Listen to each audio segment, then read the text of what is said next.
咁啊咧，風水有一樣嘢會絕密公開噶，就係長搭嘅技巧。而呢個長搭嘅技巧點嚟嘅咧？就係風水咧有一次咧，同我前女友嗌交學翻嚟嘅。唔好同蔡 Miss 講得唔得？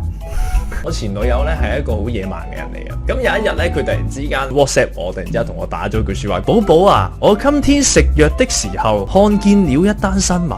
咁我哋作為一個正常人，咁我會問佢啲乜嘢啊？點啊？你睇到啲咩新聞啊？分享嚟聽下咁樣。好啦，點知佢嬲咗我？知唔知點解？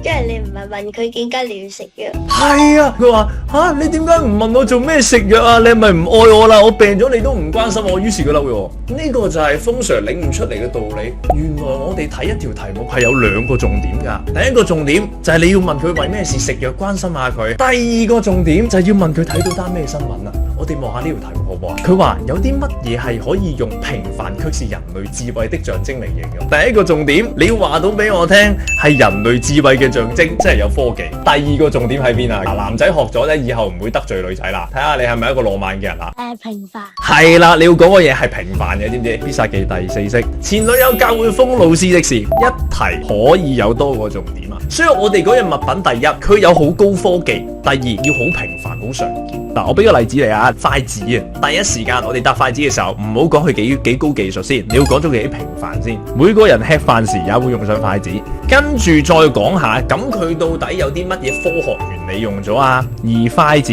正巧妙運用了槓桿原理啊，咁呢個咪就係睇得出佢有幾有科學智慧咯。所以你見到呢條題目啦，我回應晒兩大重點 ，OK？